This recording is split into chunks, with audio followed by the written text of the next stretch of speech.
ਦੋਸਤੋ ਆਖਰਕਾਰ ਉਹੀ ਹੋਇਆ ਜਿਹਦਾ ਡਰ ਸੀ। ਆਸਟ੍ਰੇਲੀਆ ਦੀ ਟੀਮ ਨੇ ਪਾਕਿਸਤਾਨ ਕ੍ਰਿਕਟ ਟੀਮ ਨੂੰ ਦੂਸਰੇ ਟੈਸਟ ਮੈਚ ਦੇ ਵਿੱਚ ਵੀ ਹਰਾਤਾ ਵਾ। ਆਸਟ੍ਰੇਲੀਆ ਦੀ ਟੀਮ ਨੇ ਪਾਕਿਸਤਾਨ ਕ੍ਰਿਕਟ ਟੀਮ ਨੂੰ ਇਸ ਤੋਂ ਪਹਿਲੇ ਟੈਸਟ ਮੈਚ ਦੇ ਵਿੱਚ ਵੀ ਬੁਰੀ ਤਰ੍ਹਾਂ ਹਰਾਇਆ ਸੀ। ਆਸਟ੍ਰੇਲੀਆ ਦੀ ਟੀਮ ਨੇ ਪਾਕਿਸਤਾਨ ਕ੍ਰਿਕਟ ਟੀਮ ਨੂੰ ਪਹਿਲੇ ਟੈਸਟ ਮੈਚ ਦੇ ਵਿੱਚ 360 ਸਕੋਰਾਂ ਤੋਂ ਹਰਾਤਾ ਸੀ।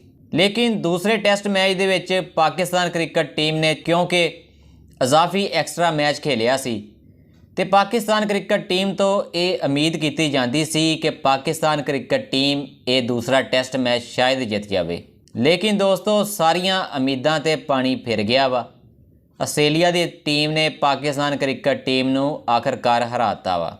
ਆਸਟ੍ਰੇਲੀਆ ਦੀ ਟੀਮ ਨੇ ਪਹਿਲੀ ਇਨਿੰਗ ਦੇ ਵਿੱਚ 318 ਸਕੋਰ ਬਣਾਏ ਸੀ। ਜਵਾਬ ਦੇ ਵਿੱਚ ਪਾਕਿਸਤਾਨ ਕ੍ਰਿਕਟ ਟੀਮ ਨੇ 262 ਸਕੋਰ ਬਣਾਏ ਸੀ। ਫਿਰ ਆਸਟ੍ਰੇਲੀਆ ਦੀ ਟੀਮ ਨੇ ਦੂਸਰੀ ਇਨਿੰਗ ਦੇ ਵਿੱਚ 264 ਸਕੋਰ ਬਣਾਏ। ਆਸਟ੍ਰੇਲੀਆ ਦੀ ਟੀਮ ਨੇ ਪਾਕਿਸਤਾਨ ਕ੍ਰਿਕਟ ਟੀਮ ਨੂੰ ਇਸ ਤਰ੍ਹਾਂ 317 ਸਕੋਰਾਂ ਦਾ ਟਾਰਗੇਟ ਦਿੱਤਾ ਸੀ। ਲੇਕਿਨ ਪਾਕਿਸਤਾਨ ਦੀ ਸਾਰੀ ਟੀਮ 237 ਸਕੋਰ ਬਣਾ ਕੇ ਹਾਰ ਗਈ। ਪਾਕਿਸਤਾਨ ਦੀ ਕ੍ਰਿਕਟ ਟੀਮ ਨੂੰ ਆਸਟ੍ਰੇਲੀਆ ਦੀ ਟੀਮ ਨੇ 79 ਸਕੋਰਾਂ ਤੋਂ ਹਰਾਤਾ ਵਾ।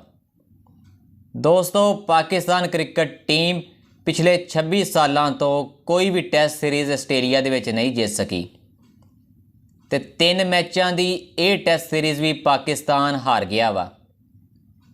ਪਾਕਿਸਤਾਨ ਪਿਛਲੇ 26 ਸਾਲਾਂ ਤੋਂ ਕੋਈ ਇੱਕ ਟੈਸਟ ਮੈਚ ਵੀ ਨਹੀਂ ਜਿੱਤ ਸਕਿਆ ਆਸਟ੍ਰੇਲੀਆ ਤੋਂ। ਲੇਕਿਨ ਪਾਕਿਸਤਾਨ ਕ੍ਰਿਕਟ ਟੀਮ ਅਗਰ ਆਸਟ੍ਰੇਲੀਆ ਦੇ ਖਿਲਾਫ ਤੀਸਰਾ ਤੇ ਆਖਰੀ ਟੈਸਟ ਮੈਚ ਜਿੱਤ ਜਾਏਗਾ ਤੇ ਖੈਰ ਇਹ ਰਿਕਾਰਡ ਤੇ ਟੁੱਟ ਜਾਏਗਾ ਕਿ ਪਾਕਿਸਤਾਨ ਕ੍ਰਿਕਟ ਟੀਮ ਨੇ 26 ਸਾਲਾਂ ਬਾਅਦ ਆਸਟ੍ਰੇਲੀਆ ਕੋਲੋਂ ਇੱਕ ਮੈਚ ਜਿੱਤ ਲਿਆ। ਲੇਕਿਨ ਦੋਸਤੋ ਤੀਸਰੇ ਟੈਸਟ ਮੈਚ ਦੇ ਵਿੱਚ ਵੀ ਕੋਈ ਉਮੀਦ ਨਹੀਂ ਲੱਗਦੀ ਕਿ ਪਾਕਿਸਤਾਨ ਕ੍ਰਿਕਟ ਟੀਮ ਆਸਟ੍ਰੇਲੀਆ ਨੂੰ ਹਰਾ ਪਾਏਗਾ। ਲੱਗਦਾ ਤੇ ਇਦਾਂ ਹੀ ਪਿਆ ਵਾ ਕਿ Pakistan cricket team white wash ਹੋ ਕੇ ਹੀ ਆਏਗੀ। ਲੇਕਿਨ ਦੋਸਤੋ ਕਦੀ ਤੁਸੀਂ ਸੋਚਿਆ ਕਿ ਪਾਕਿਸਤਾਨ ਕ੍ਰਿਕਟ ਟੀਮ ਜਿਹੜੀ ਆਸਟ੍ਰੇਲੀਆ ਗਈ ਹੋਈ ਆ ਇਹਦੇ ਉੱਤੇ ਕਿੰਨੇ ਅਖਰਾਜਾਤ ਆਏ ਹੋਣੇ ਆ?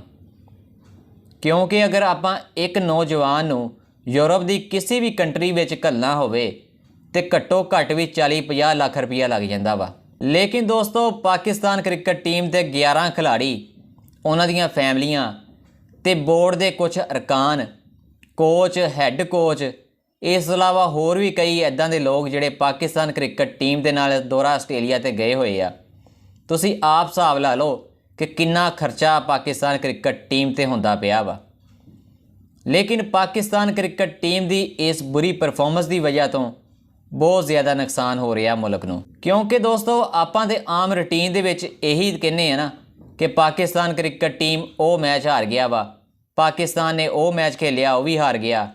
ਲੇਕਿਨ ਕਦੀ ਤੁਸੀਂ ਸੋਚਿਆ ਕਿ ਮਜਮੂਈ ਤੌਰ ਤੇ ਮੁਲਕ ਦਾ ਕਿੰਨਾ ਨੁਕਸਾਨ ਹੁੰਦਾ ਵਾ, ਕਿੰਨੇ ਅਖਰਾਜਾਤ ਇਹਨਾਂ ਤੇ ਆਪਾਂ ਬਰਦਾਸ਼ਤ ਕਰਦੇ ਹਾਂ। ਲੇਕਿਨ ਮਸਲਸਲ ਹਾਰਦੇ ਪਏ ਆ, ਕੋਈ ਉਮਦਾ ਪਰਫਾਰਮੈਂਸ ਨਹੀਂ ਦਿੰਦੇ ਪਏ। ਤੁਸੀਂ ਇਹ ਗੱਲ ਸੁਣ ਕੇ ਹੈਰਾਨ ਤੇ ਹੋਏ ਹੋਵੋਗੇ ਕਿ 26 ਸਾਲਾਂ ਦੇ ਵਿੱਚ ਪਾਕਿਸਤਾਨ ਕ੍ਰਿਕਟ ਟੀਮ ਆਸਟ੍ਰੇਲੀਆ ਦੇ ਵਿੱਚ ਇੱਕ ਮੈਚ ਵੀ ਨਹੀਂ ਜਿੱਤ ਸਕੀ।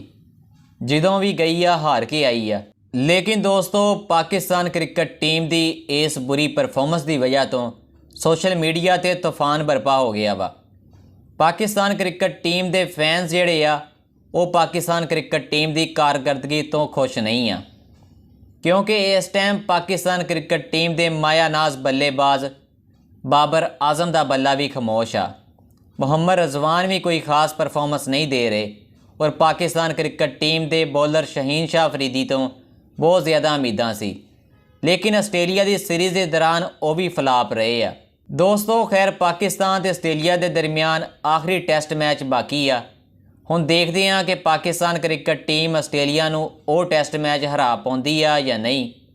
ਇਹ ਤੇ ਵਕਤ ਹੀ ਦੱਸੇਗਾ।